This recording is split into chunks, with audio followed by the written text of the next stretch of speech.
ಯಾವುದೇ ಒಂದು ಅನುದಾನಗಳು ಒಂದು ರಸ್ತೆ ಗುಂಡಿ ಮುಚ್ಚಲಿಕ್ಕೂ ಈ ಸರ್ಕಾರ ಕೊಡುವುದಿಲ್ಲ ಅನ್ನುವಂಥ ಪರಿಸ್ಥಿತಿ ಇದ್ದಾಗ ನಾವು ಬರೀ KDPಯಲ್ಲಿ ಬಂದು ಚಾ ತಿಂಡಿ ತಿಂದು ಇನ್ನೇನೋ ಸಮಸ್ಯೆಗಳನ್ನು ಪರಿಹಾರ ಮಾಡಿಕೊಂಡು ಹೋದ್ರೆ ಜನ ನಮಗೆ ಕೇಳ್ತಾ ಇದ್ದಾರೆ, ನೀವು ಯಾಕೋಸ್ಕರ ನೀವು KDPಗೆ ಹೋಗ್ತಾ ಇದ್ದೀರಿ ಅಂತ ಹೇಳಿ.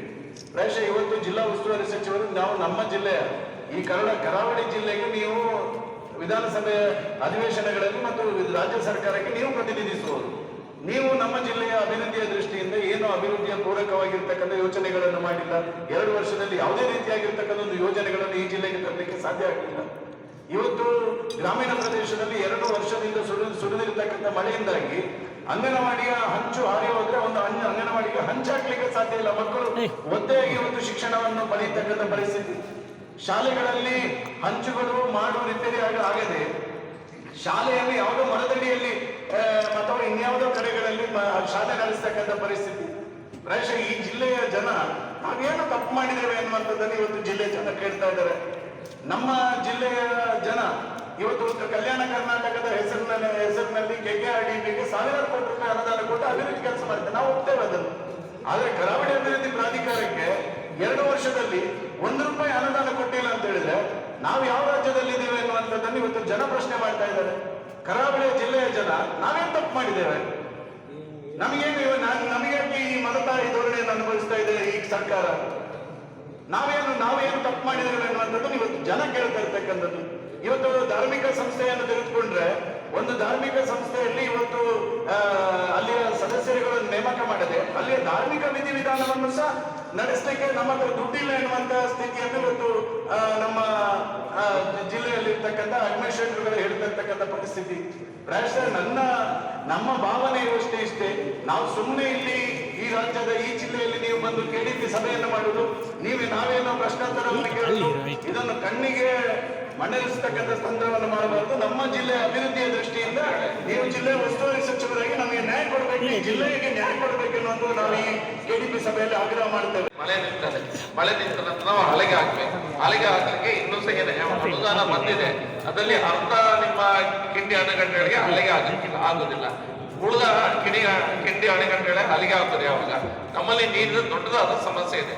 ಇದೆಲ್ಲ ನಮ್ಗೆ ಬೇಸಿಕ್ ಆಗಿ ಬೇಕಾದ ಇದು ಪ್ರಾಬ್ಲಮ್ಗಳು. ಇದನ್ನ ನಮ್ಗೆ ಸಾಲ್ವ್ ಮಾಡ್ಲಿಕ್ಕೆ ಆಗದಿದ್ರೆ ರಸ್ತೆ ಅಂತೂ ಬರೀ ನಮ್ಗೆ 100 ಮೀಟರ್ ರಸ್ತೆ ಮಾಡ್ಲಿಕ್ಕೆ ಆಗುದಿಲ್ಲ. 100 ಮೀಟರ್ ದಿನ ಜನ ಬಂದು ಕೂಡ್ತಾರೆ, ನಾವು ಇಲ್ಲ ರಾಜ್ಯ ಸರ್ಕಾರ ಕೊಡ್ಲಿಲ್ಲ ಅಂತ ಹೇಳಿ ಹೆಚ್ಚು ದಿನ ಜನ ಅಂತ ಹೇಳುದು ಸಂತಸ. ಜಿಲ್ಲಾ ಪಂಚಾಯತ್ ಡಿಪಾರ್ಟ್ಮೆಂಟ್, ಪಂಚಾಯತ್ ರಾಜ್ ಡಿಪಾರ್ಟ್ಮೆಂಟ್ ಒಂದೇ ಒಂದು ಸೆಲೆಕ್ಷನ್ ಆಗ್ತಾ ಇಲ್ಲ. ಲಾಸ್ಟ್ ಇಯರ್ಸ್ ನಮ್ಗೆ ಸಿಗ್ಲಿಲ್ಲ ಬರ್ತೀವಿ, ಲಾಸ್ಟ್ ಇಯರ್ಸ್ ಇಲ್ಲ. ಈಗ 2 ಮಳೆಯನ್ನು ಎದುರಿಸ್ತಾ ಇದ್ದೇವೆ. ಮೊದಲೇ ಮಳೆ ಆದ ನಂತರ ಸಹ ನಮ್ಗೆ ಒಂದೇ ಒಂದು 5 ರೂಪಾಯಿ ಸಹ ರಸ್ತೆಗಾಗಲಿ ಸರಿಯಾಗಿ ನಮ್ಗೆ ವ್ಯವಸ್ಥೆ ಈಗ 2ನೇದು ಎಷ್ಟು ಎಸ್ಟಿಮೇಟ್ 2 ವರ್ಷದಿಂದ KDPಗೆ ಬರ್ತದೆ, ಎಲ್ಲದಕ್ಕೂ ಬರ್ತಾ ಇದ್ದೇವೆ. ಇಲ್ಲಿ ಒಂದು ಗ್ರಾಮೀಣ ರಸ್ತೆ ಅಭಿವೃದ್ಧಿ ಮಾಡ್ಲಿಕ್ಕೆ 1 ರೂಪಾಯಿ ದುಡ್ಡಿಲ್ಲ ಅಂದ್ರೆ ನಾವು ಯಾಕೆ ಚಾ ಕೊಡಲಿಕ್ಕೆ ಬರಬೇಕು? ನೀವು ಉತ್ತರ ಕೇಳುವುದಿಲ್ಲ.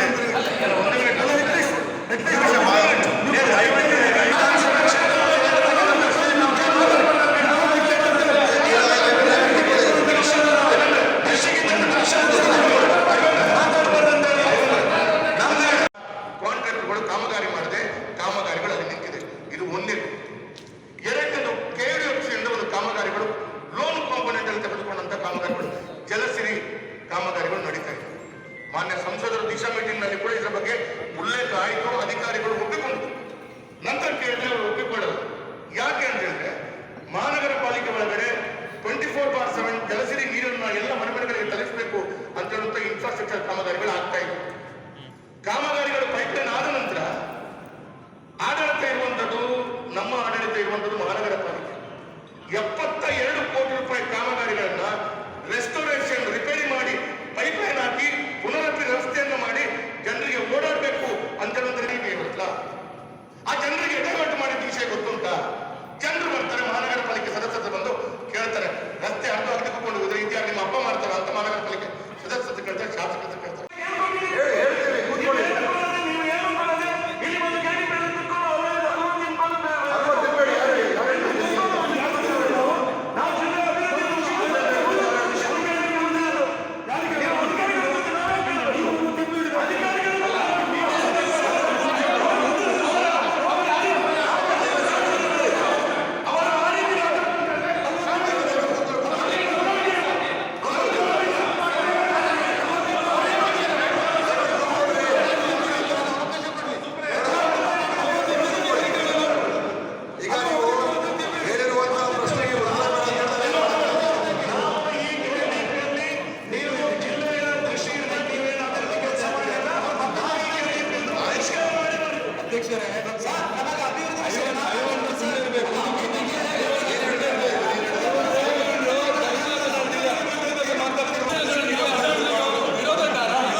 ಮಾತಾಡೋ ಸಂದರ್ಭದಲ್ಲಿ ಒಂದೊಂದಕ್ಕೂ ನಾವು ಉತ್ತರ ಕೊಡ್ತೀವಿ ಅಂತ ಹೇಳಿದ್ರೆ ಉತ್ತರ ಕೇಳಿದ್ರೆ ಕೂಡ ರೆಡಿ ಇಲ್ಲ ಅವರು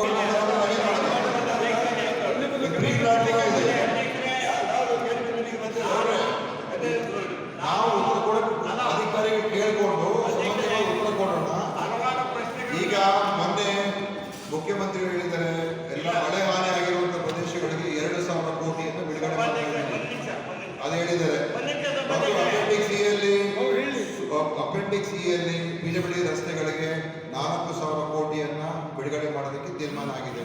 ಅದು ವಿಧಾನಸಭೆಯಲ್ಲಿ ಕೂಡ ಒಟ್ಟು 6,000 ಕೋಟಿಯಷ್ಟು ಇಡೀ ರಾಜ್ಯಾದ್ಯಂತ ಕೊಡೋದಕ್ಕೆ ತೀರ್ಮಾನ ಆಗಿ ಮಳೆ ಹಾನಿಯಾಗಿರುವ ಪ್ರದೇಶಕ್ಕೆ 2,000 ಕೋಟಿ ಮತ್ತು ಅದರಲ್ಲಿ ಪ್ರತಿಯೊಬ್ಬ ಶಾಸಕ ಕ್ಷೇತ್ರಕ್ಕೆ ಪಕ್ಷಾತೀತವಾಗಿ ಕೊಡ್ತೀನಿ ಅಂತಲೂ ಕೂಡ ಮುಖ್ಯಮಂತ್ರಿ ಹೇಳಿದ್ದಾರೆ. ಅದೆಲ್ಲ ಕೇಳಿಕೊಂಡು ಇಲ್ಲಿ ಬಂದು ಕೇವಲ ಒಂದು ದೊಡ್ಡ ಇದಾಗಲಿ ಪ್ರಚಾರ ಆಗಲಿ ಏನೂ ಆಗ್ತಾ ಇಲ್ಲ ಕೆಲಸ ಅಂತ ಉದ್ದೇಶಪೂರ್ವಕವಾಗಿ ಈ ಥರ ವಾಕೌಟ್ ಮಾಡೋದಾದ್ರೆ ಮತ್ತೆ ಅದರಿಂದ ಏನು ಪ್ರಯೋಜನ? ನಾನು ಅಧಿಕಾರಿಗಳು ಕೇಳ್ತಾ ಇದ್ದೆ, ಯಾಕಪ್ಪ ಅದು ಇಂದೋಳವರೆಗೂ ಕೊಡಲಿಲ್ಲ, KUDFC ಯಾಕೆ ಬಿಡುಗಡೆ ಆಗಿಲ್ಲ, ಏನು ಪ್ರಾಬ್ಲಮ್ ಅಂತ ಕೇಳ್ಬೋದಾಗಿತ್ತು. ನಾನು ಸುಮ್ಮನೆ ಬಂದು ಹೇಳ್ಕೊಂಡು ಹೋಗ್ಬಿಟ್ರೆ ಮೀಡಿಯಾ ಮುಂದೆ ಈ ತರ ಒಂದು ಮಾತಾಡ್ಬಿಡೋದು, ನಾಳೆ ಪೇಪರಲ್ಲಿ ಬರ್ಬೇಕಷ್ಟೇ. ಇಲ್ಲಿ ನೋಡಿ ಸರ್, ಪ್ರಸಕ್ತ ಸಾಲಿನಲ್ಲಿ ಸುರಿದ ಮಳೆಯಿಂದಾಗಿ ಕಾಮಗಾರಿಗಳು ಮುಕ್ತಾಯಗೊಂಡಿದ್ದು ಉಳಿಕೆ 140 ಕಾಮಗಾರಿಗಳು ಪ್ರಗತಿಯಲ್ಲಿದೆ ಅಂತ ಹೇಳಿದ್ದಾರೆ. 400 ಕೋಟಿ ರೂಪಾಯಿ ಕಾಮಗಾರಿಗಳು ಬಿಡುಗಡೆ ಮಾಡಿದ್ದಾರೆ. ದುಡ್ಡೇ ಬಿಡುಗಡೆ ಮಾಡಲಿಲ್ಲ, ರಸ್ತೆನೇ ಇಲ್ಲ, ಗುಂಡಿಯೇ ಇಲ್ಲ ಅಂತ ಹೇಳಿದ್ಮೇಲೆ ನೀವು ಅಟ್ಲೀಸ್ಟ್ ಹೇಗೆ ಹೇಳ್ತೀರಿ? ಅಧಿಕಾರಿಗಳು ಏನು ಹೇಳ್ತಾರೆ ಅದನ್ನು ಕೇಳುವಂತೂ ಸಂವಿಧಾನ ಬೇಕಾ ಬೇಡ? ಏನು ಕೇಳಲಿಕ್ಕೆ ಬೇಡ, ಏಕಾಏಕ ಗುಂಡಾಗಿರಿ ಮಾಡ್ತೇನೆ, ಏನ್ ಬೇಕಾದ್ರೂ ಮಾತಾಡಿದ್ರೆ ಆಗ್ತದೆ ಅಂತ ಹೇಳಿದ್ರೆ ಏನು ಅರ್ಥ? ನಾನು ಹೇಳೋದು ಇಷ್ಟೇ, ನಾವು ಉತ್ತರ ಕೊಡೋದು ಸಮಸ್ಯೆ ಇದ್ರೆ ಅದನ್ನ ಬಗೆಹರಿಸಿಕೊಂಡು ಚರ್ಚೆ ಮಾಡಿ ನಾವು ಸರ್ಕಾರ ಕೂಡಿಸುವಂಥದ್ದು. ಈಗ ಅವ್ರು ಹೇಳಿದ್ದಾರೆ, ಈಗ ಅದಕ್ಕೋಸ್ಕರ ಅವರು ಈಗ ಹೇಳಿದಂಗೆ ಸುಮಾರು 5,67,00,000 ಇದಕ್ಕೆ ಬಿಡುಗಡೆ ಮಾಡಿದ್ರು ಶಾಲೆಗಳಿಗೆ, ಅಂಗನವಾಡಿಗಳಿಗೆ. ಈಗ RDPRಗೆ ಏನೋ ಸುಮಾರು 44 ಕೋಟಿ ರೂಪಾಯಿ ಏನು ಪ್ರಸ್ತಾವನೆ ಸಲ್ಲಿಸಿದ್ದಾರೆ, ಏನು ಈ ಥರ ಎಲ್ಲ ಡ್ಯಾಮೇಜ್ ಆಗಿರೋ ರಸ್ತೆಗಳಿಗೆಲ್ಲ ಮಾಡಬೇಕು ಅಂತ. ಈಗ CM ಅವರು ಕೂಡ ಮೊನ್ನೆ ಹೇಳಿದ್ದಾರೆ ಎಲ್ಲ ಮತ್ತೆ ಇಲ್ಲ ಈ ಎಲ್ಲ ಈ ಥರ ಒಟ್ಟು 6,000 ಕೋಟಿ ರೂಪಾಯಿಯಷ್ಟು ಇಡೀ ರಾಜ್ಯದ ಎಲ್ಲ ಕ್ಷೇತ್ರಕ್ಕೂ ಕೂಡ ಕೊಡ್ತೀನಿ. ಮತ್ತು ಅದರಲ್ಲಿ RDPR ಮುಖಾಂತರ 2,000, PWD ಮುಖಾಂತರ 4,000, ಒಟ್ಟು 6,000 ಕೋಟಿ ರೂಪಾಯಿಯಷ್ಟು ಮತ್ತು ಎಲ್ಲ ಕ್ಷೇತ್ರಗಳು ಕೂಡ ಬರುವಂಥ ರೀತಿಯಲ್ಲಿ ಮಾಡ್ತೀನಿ. ಇದರಲ್ಲಿ ಯಾವುದೇ ರೀತಿಯ ಒಂದು ಪಕ್ಷಪಾತ ಮಾಡಲ್ಲ ಅಂತ ಅವ್ರು ಹೇಳಿದ್ದಾರೆ. ಆಯಿತಾ? ಇದು ಸ್ಪಷ್ಟವಾದಂಥ ವಿಧಾನಸಭೆಯಲ್ಲಿ ಹೇಳಿರ್ತಕ್ಕಂಥ ಉತ್ತರ. ಅದು ಇವರೆಲ್ಲ ಕೇಳ್ಕೊಂಡಿದ್ದಾರೆ. ಕೇಳ್ಕೊಂಡು ಬಂದ್ಬಿಟ್ಟು ಇಲ್ಲಿ ಸುಮ್ಮನೆ ಬಂದು ಈ ಥರ ಮಾತಾಡ್ಬಿಟ್ಟು ಏನೂ ಆಗಿಲ್ಲ ಅಂತ ಹೇಳೋದ್ರಿಂದ ಅದೇನು ಅರ್ಥ ಇಲ್ಲ. ಆಮೇಲೆ PWDಯಿಂದಲೂ ಕೂಡ ಮೊನ್ನೆ ಒಂದು 2 ಬ್ರಿಡ್ಜ್ಗಳು ಬಿದ್ದೋಗಿದ್ದು, ಪ್ಲಸ್ ಹೊಸ ಬ್ರಿಡ್ಜಿನ PWD ಇಂಜಿನಿಯರ್. ಅತ್ತೆ, ಇದು ನನ್ನ ಬರ್ಡೇ ಗಿಫ್ಟ್. ಇದೆಲ್ಲ ಜೀವನದಲ್ಲಿ ನನಗೋಸ್ಕರ ತಗೊಂಡ್ಬಂದಿದ್ದಾರೆ. ನಿನ್ ಮೇಲೆ ತುಂಬಾ ಚೆನ್ನಾಗಿ ಕಾಣುತ್ತೆ. ಇದು ತುಂಬಾ ಚೆನ್ನಾಗಿದೆ ಅಲ್ವಾ? ತುಂಬಾ ಚೆನ್ನಾಗಿದೆ.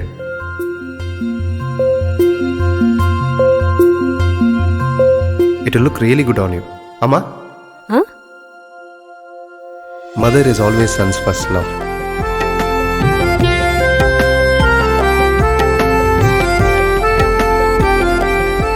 ಪ್ರತಿ ಪೀಳಿಗೆಯ ಪ್ರೀತಿಯ ಮಳಿಗೆ GL ಆಚಾರ್ಯ ಜ್ಯುವೆಲರ್ಸ್.